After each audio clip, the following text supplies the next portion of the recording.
Good morning, everyone. Good morning. Hey, everybody. Good morning. People in the back, come on up to the front. Some prime seats right here. No reason to be behind the wall. Come right here. Right here. Come on up. Well, I will badger you. Come on up. Here we go. There's a few seats over here. Well, obviously nobody's interested in talking about leadership in Virginia. We couldn't get anybody to come to this. I'm Ed Ayers. I'm the president of the University of Richmond, and I can't tell you how pleased we are to have you here with us. At the university, it's always 72 degrees and no humidity. It's pretty much a miracle that we've been able to accomplish. But there is a little competition today, and I hope that you won't get into any conflict, but there is the fishing tournament in our lake is going on right now. So if you hear any expressions that they're fighting a big bass or whatever in there, you'd be surprised the size of the fish that are in that lake. We have this every year. So it's flows here into the James, into the Chesapeake. So we're sort of part of the environment here. The other thing's going on, the summertime is a really busy time for us here. Right across the way, the beautiful science center that we have our math science initiative that's funded by Altria. And we're bringing 7th, 8th, and 9th graders from the Richmond City schools here to work in the labs alongside our undergraduates who are working with our faculty members. And a couple weeks ago, a young woman came to visit me who is coming out of the Appomattox Governor's School, and she'd gotten into every college in the country, but she came in, she and her mom said, "We want to let you know that we're coming to Richmond because of the experience I had here when I was in 9th grade, and you showed me I could do science." So that's the sort of thing that we're trying to do. A little bit of just context. Don't know how many people have never been to the University of Richmond before. Yeah, it's pretty nice, huh? We look forward to you looking around. And let me just give you a word or two. So this year we had 10,200 applicants for 765 slots. Of that, the people who are coming here, 25% will be domestic students of color.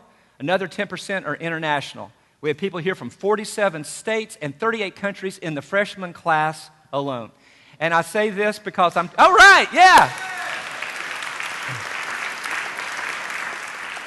And the great thing about this, as I was saying in my comments last night, we're a 501c3, a nonprofit that, along with the other great nonprofit universities and our great public friends, one of the great engines of the Commonwealth. To have the system of higher education that we do in this state is a remarkable thing. I'm not sure people fully understand what it means to have a nonprofit place that's basically been a gift from previous generations to your neighborhood.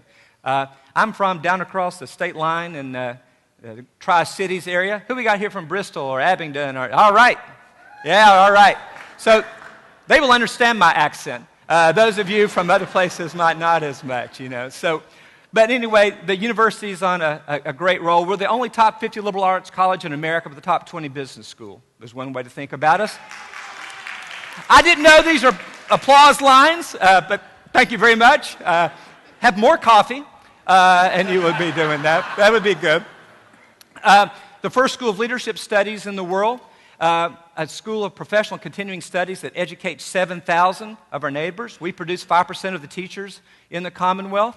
So I know I'm telling you all these things, A, because you're trapped here and you have to listen to me, but B, because I know that people are just discovering what an international institution they have here in the Capitol. We do a pretty good job of hiding out here among all the foliage. You kind of have to look for us. But we have the #1 international business program in the United States for undergraduates. So there's a lot of great things going on here. You may have seen us in the Sweet 16, yay, and you might have seen us as the national football champions.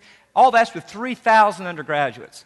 So we're trying to do a lot of things, basically the spirit of a liberal arts college and the reach of a university. So that's a little bit about who the University of Richmond is, and I hope you get a chance to learn more about us today. We made you park so you would walk through parts of the university just to see what's going on. But everything from the Performing Arts Center to our new International Center, the symbol of the globe. I hope you get a chance to walk down there and see this on the other side of the lake. Our new Center for International, the Carol Weinstein Center for International Studies is a remarkable place. So when we're here in the fall, there'll be people from 75 countries who are here as students and come here and learn about the Commonwealth. We see ourselves as a magnet for talent. We see ourselves as making Virginians. And I think as we expand, we sometimes, I think about higher education in too limited a way of just educating people who happen to be born here. Instead, what we're trying to do is to say, wouldn't you want to stay here? Come from all over the world and recognize what an incredible place the Commonwealth of Virginia is. So that's what we see as our mission. All right, there we go. All right. I've already been, one of the great things about my job is taking credit for work I don't actually do. And so one of the things I've already benefited from this morning is thanking me for how friendly all our volunteers were. They were all grumpy, but now they're all friendly. And why are they? Because we're so happy to see all of you. And I'm not going to, you can imagine the amount of work by our staff that took place to get all the food and all this arrangements going. And people have entered into it with such a great spirit. And Carolyn Martin, my great friend and ally, represented the university in the great planning for all of this. And so anything that goes wrong, Carolyn Martin it is her name. So I want to tell you briefly that our hosts for today, former Congressman Tom Davis and Senator Mark Warner, are sitting up here because they're examples of what we're trying to do. Rise above partisanship, get things done, network, be committed to the greater good, the common good, rather than a parochial good. So the fact that you have come from every corner of the Commonwealth, from northernmost Virginia to southernmost Virginia, from westernmost Virginia to easternmost Virginia, and from all around here is a great and good thing. I think that, I'm a historian of the South and of Virginia. So I've thought about us over our entire history. And I can tell you that there have been times where the different regions have been pulling in different directions.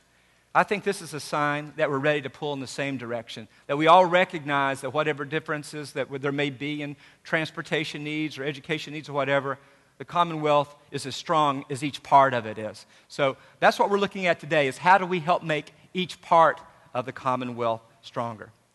Now, someone who's helped make that be the case is former Congressman Tom Davis. He served in the United States House of Representatives, representing Virginia's 11th Congressional District in Northern Virginia for 7 terms. Prior to serving as a member of Congress, he was the chief elected official in Fairfax County, the 11th most populous municipality in the United States. Anybody here from Fairfax? Yeah, oh, look at you. Yeah, representing that dense population. That's great. His biographical information is in your program. It gives a glimpse of his leadership at the national level and on behalf of Virginia. His work included serving as the chair of the House Government Reform Oversight Committee, working on transportation issues and investment in the Washington Metro system, and chairing the subcommittee on technology and procurement policy. He's here today, and Tom, we're welcoming you to the podium for your remarks. Thank you very much. Thanks. Thank you.